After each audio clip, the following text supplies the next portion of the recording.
Bismillahirrahmanirrahim. Assalamualaikum warahmatullahi wabarakatuh. Apa kabar anak-anak semua? Hari ini insya Allah kita akan kembali mempelajari materi KD 3.4 mengenai ketahanan pangan Indonesia, ya. Juga membahas tentang industri dan potensi energi, ya, yang ada di Indonesia. Nah, pertama yang harus dipahami adalah kalian harus bisa membedakan atau menganalisis perbedaan antara apa itu pangan, potensi industri, dan potensi energi yang ada di Indonesia. Nah, untuk memahami perbedaannya, kalian harus mengetahui pengertian dari apa itu pangan, energi, dan industri. Di sini Ibu tampilkan mulai dari pengertian pangan menurut undang-undang, ya, yaitu segala sesuatu yang berasal dari sumber hayati, baik dari pertanian, perkebunan, perikanan, peternakan, dan perairan. Dan sumber-sumber ini adalah untuk dimakan, ya, diperuntukkan sebagai makanan bagi manusia, ya, dan juga untuk digunakan dalam pengolahan industri. Nah, itu pengertian pangan, ya. Nah, mengenai pangan di sini bisa dibedakan, ya, lagi menjadi ketahanan pangan, ya. Indonesia itu adalah sebuah negara yang bisa dikatakan memiliki ketahanan pangan karena memiliki faktor-faktor yang mendukung. Yang pertama yaitu Indonesia memiliki lahan yang luas dari Sabang sampai Merauke, ya, di mana lahannya subur, ya, ditambah memiliki iklim yang cocok untuk pertanian. Ditambah juga Indonesia memiliki teknologi yang saat ini berkembang sehingga sumber-sumber pangan bervariatif, ya, atau hasilnya akan meningkat. Ditambah juga faktor yang keempat, yaitu ada infrastruktur yang mendukung saat ini. Nah, di situ layak, ya, Indonesia itu untuk menjadi negara yang tahan pangan. Lalu yang berikutnya, agar ketahanan pangan ini tetap berjalan dengan baik, ya, ada 5 unsur yang harus dipenuhi. Atau dikatakan tahan pangan itu ketika satu, pangan itu adalah orientasinya untuk rumah tangga dan individu. Kemudian yang kedua, pangan itu harus selalu tersedia, ya, setiap waktu dan mudah didapatkan. Kemudian yang ketiga, ditekankan pada aspek pangan rumah tangga dan individu, baik fisik, ekonomi, dan sosial. Dan terakhir, orientasi pangan itu adalah untuk pemenuhan gizi dan untuk kehidupan kesehatan. Nah, ketika 5 unsur ini terpenuhi, bisa dikatakan terjadilah ketahanan pangan. Lalu berikutnya berkaitan dengan potensi industri yang dimiliki oleh Indonesia, ya. Ternyata Indonesia juga punya potensi ini, ya. Nah, untuk industri sendiri adalah sebuah kegiatan yang berkaitan dengan pengolahan barang mentah ataupun bahan baku yang dirubah menjadi barang setengah jadi atau barang jadi.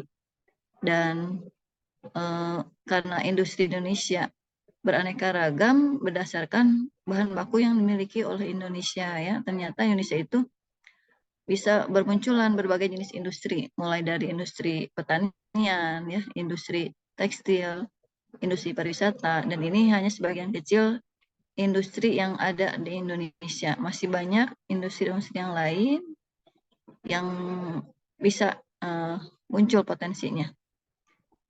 Nah, itu adalah contoh industri yang ada dan berkembang saat ini, dan untuk pengklasifikasiannya bisa dibedakan menjadi industri ekstraktif, industri non-ekstraktif, dan industri fasitatif.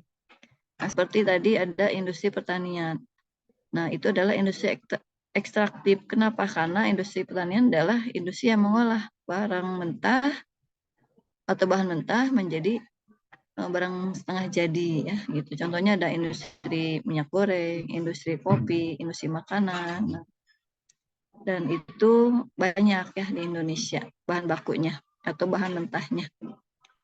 Lalu yang berikutnya ada industri pertambangan. Nah, ini di sini berkaitan dengan industri ini, bahan mentah yang dimiliki Indonesia atau barang tambang yang dimiliki Indonesia itu sangat banyak dan beraneka ragam. Makanya bisa berdiri dan sekarang sudah banyak ya terdapat industri pertambangan Indonesia ya, mulai dari industri minyak bumi, industri semen ya, dan lain-lainnya.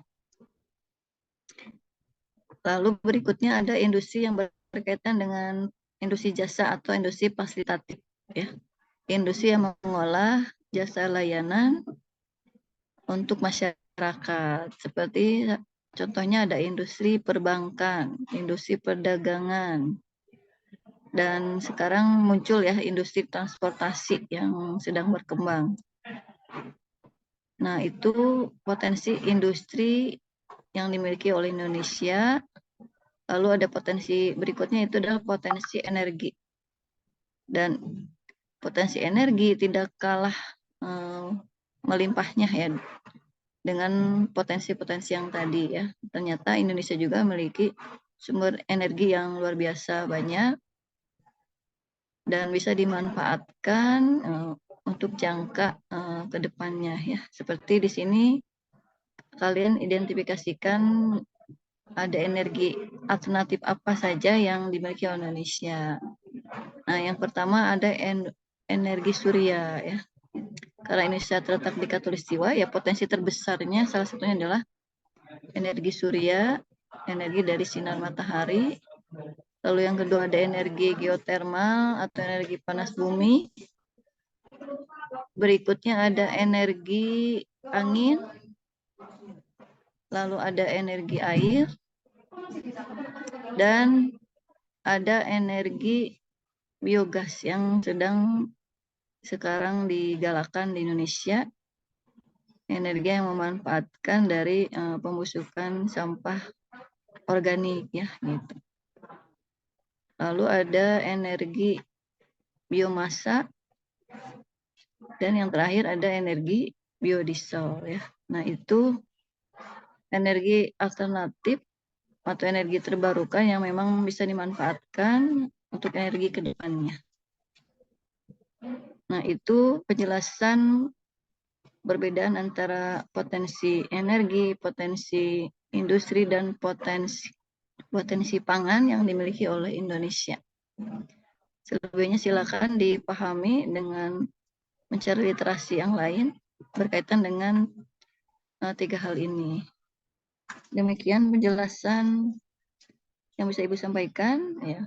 Mudah-mudahan bisa dipahami. Kita akhiri dengan hamdalah. Assalamualaikum warahmatullahi wabarakatuh.